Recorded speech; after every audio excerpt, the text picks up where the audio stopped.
উদ্বেগজনকভাৱে ৰাজ্যত বৃদ্ধি পাইছে গৰমৰ প্ৰকোপ। উৎকট গৰমত অসুস্থ ১৫০ শতাধিক চাহ শ্ৰমিক। ছটাকৈ ভৰ্তি কৰোৱা হয় চিকিৎসালয়ত। নাজিৰাৰ লাকুৱা চাহ বাগিচাত পাত তুলি থকাৰ অৱস্থাত সংঘটিত হয় এই ঘটনা।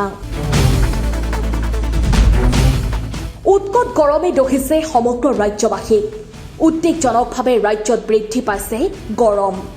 ঘৰৰ পৰা ওলাব নোৱাৰা অৱস্থা হৈছে ৰাজ্যবাসীৰ। ৰাজ্যত পাৰাস্তম্ভই পাৰ কৰিলে ৪০ ডিগ্ৰী চেলছিয়াছৰ ঘৰ।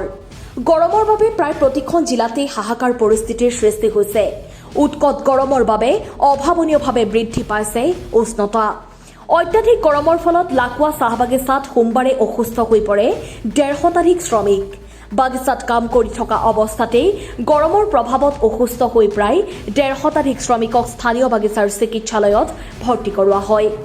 বহু শ্ৰমিকক চিকিৎসালয়ত পৰ্যাপ্ত বিচনাৰ সুবিধা নথকাৰ বাবে শতাধিক শ্ৰমিকক লাকুৱা বাগিচাৰ চিকিৎসালয়ৰ মজিয়াত চিকিৎসা প্ৰদান কৰা হয়। বাগিচাৰ পৰিচালক, আশা কৰ্মী আৰু বাগিচাৰ কৰ্তৃপক্ষৰ সহযোগত বৰ্তমান চিকিৎসা কৰি সুস্থ কৰাসকলক চিকিৎসালয়ৰ পৰা নিষ্গৃহলৈ যাবৰ বাবে অনুমতি প্ৰদান কৰাৰ বিপৰীতে অসুস্থসকলক বাতৰি সংগ্ৰহৰ পৰলৈকে চিকিৎসা প্ৰদান কৰি থকা হৈছে বুলি জানিব পৰা গৈছে। আমি জনাই আছো এই মুহূৰ্তত অত্যাধিক গৰমৰ ফলত লাকুৱা চাহ বাগিচাত সোমবাৰে অসুস্থ হৈ পৰে ১৫০ শতাধিক শ্ৰমিক। বাগিচাত কাম কৰি থকা অৱস্থাতেই গৰমৰ প্ৰভাৱত অসুস্থ হৈ প্ৰায় ১৫০ শতাধিক শ্ৰমিকক স্থানীয় বাগিচাৰ চিকিৎসালয়ত ভৰ্তি কৰোৱা হয়। বহু শ্ৰমিকক চিকিৎসালয়ত পৰ্যাপ্ত বিচনাৰ সুবিধা নথকাৰ বাবে শতাধিক শ্ৰমিকক লাকুৱা বাগিচাৰ চিকিৎসালয়ৰ মজিয়াত চিকিৎসা প্ৰদান কৰা হয়। বাগিচাৰ পৰিচালক, আশা কৰ্মী আৰু বাগিচাৰ কৰ্তৃপক্ষৰ সহযোগত বৰ্তমান চিকিৎসা কৰি সুস্থ কৰাসকলক চিকিৎসালয়ৰ পৰা নিষ্গৃহলৈ যাবৰ বাবে অনুমতি প্ৰদান কৰাৰ বিপৰীতে অসুস্থসকলক বাতৰি সংগ্ৰহৰ পৰলৈকে চিকিৎসা প্ৰদান কৰি থকা হৈছে বুলি জানিব পৰা গৈছে। আমি যেটো আজি দেখিবলৈ পালোঁ এইটো সঁচাকৈ বহুত দুখজনক বিষয়। কাৰণ বাগানৰ পৰা পেচেণ্ট এটা যদি তেনেকুৱা হৈছে তো এইটো সঁচাকৈ দুখ লগা বিষয়। কিন্তু ইয়াৰ বিষয়ে মই এটাই কথা ক'ব বিচাৰিছোঁ, কাৰণ ইয়াত অলপ ফেনৰ সমস্যাটো আছে। ফেনৰ যদি সুবিধাখিনি কৰি দিয়া হয় তো এইখিনি যাতে নেক্সট পৰ্যায়ত ভালকৈ পেচেণ্টখিনিও অলপ সুবিধা পাব। আৰু এতিয়া আমি দেখা মতে বাগানৰ মেনেজাৰ নিজে থাকি গোটেইখিনি সুবিধা কৰি দিছে পেচেণ্টবোৰক। আৰু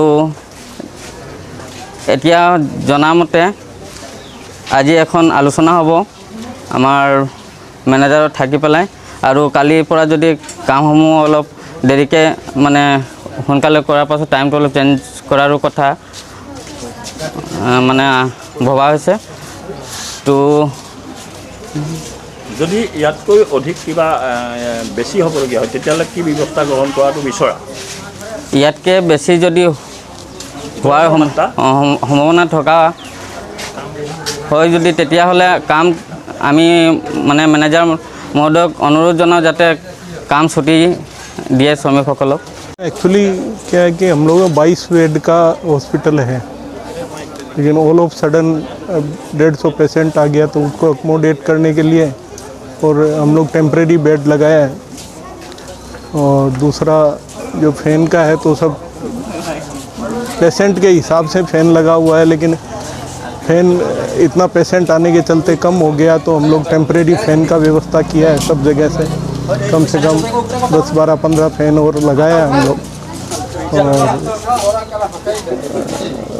जैसे ही मालूम हुआ कि भाई ज़्यादा टेम्परेचर से आदमी गिर रहा है तो हम लोग जल्दी छुट्टी दे दिया। और कल के लिए हम लोग सोच रहे हैं अभी यूनियन के साथ और सरदार साहब के साथ मीटिंग करेंगे, जो भी होगा उसका सॉल्यूशन निकालेंगे ताकि वर्कर का भी काम खोटी नहीं हो और कंपनी का भी जो भी है। আজি টেম্পাৰেচাৰটো বহুত উচ্চতা হোৱাৰ কাৰণে বাগিচা কৰ্মৰত থকা শ্ৰমিকসকলে যথেষ্ট মানে ভোগ কৰিছে, যে উচ্চতাটো মানে সহ্য কৰিব নোৱাৰি মূৰ ঘূৰাইছে, কিছুমান ঢলি পৰিছে। এনেকুৱা ক্ষেত্ৰত বহুত অসুবিধা হৈছে। আৰু সেই ক্ষেত্ৰত আমাৰ পৰিচালকেও যথেষ্ট আমাৰ সহায় কৰিছে, গাড়ী এম্বুলেঞ্চ দিছে শ্ৰমিকসকলক মেডিকেল আনিবৰ কাৰণে। আৰু যিসকল পেচেণ্টবিলাক আমাৰ মেডিকেললৈ আহিছে আমি চিকিৎসকসকলৰ পৰা আমি জানিব পাৰিছোঁ যে আমাৰ পেচেণ্টসকলে যথেষ্ট চিকিৎসা পাইছে, কিছু আৰোগ্য হৈছে, কিছু এতিয়া বৰ্তমান আছেই। আৰু যিসকল আৰোগ্য পাইছে তেওঁলোকে কিছুমান যাব গৈছে আৰু কিছুমান যদি যোৱা নাই আমাৰ পৰিচালকগৰাকী ঘৰলৈ থৈ অহাৰ কাৰণে এম্বুলেন্সৰ ব্যৱস্থা কৰি দিম বুলি কৈছে। আৰু পৰিচালকো আমাৰ লগতে আছে, তেওঁ সম্পূৰ্ণভাৱে মেডিকেলত পেচেণ্টবিলাকৰ লগতে মানে থাকি চিকিৎসা কৰাইছে। আৰু চিকিৎসকগৰাকী আমাৰ মেনেজাৰগৰাকীয়েও ক'লে যে হয় বহুত উচ্চতা বাঢ়িছে, তাৰ কাৰণে আমাৰ 2টা বজাত কাম বন্ধ কৰাইছে আৰু অনাগত কালিলৈকে এনেকুৱা হ'ব পাৰে বুলি কৈছে। তো ইয়াৰ কাৰণে কামবিলাক আমি কেনেধৰণে কৰিব পাৰোঁ, অলপ সোনকালে কৰিব পাৰোঁ, ইয়াৰ লৈ আমি গধূলি আলোচনা কৰিম। নাজিৰাৰ পৰা দিলীপ হাজৰিকাৰ প্ৰতিবেদন, নিউজ 24 অসম।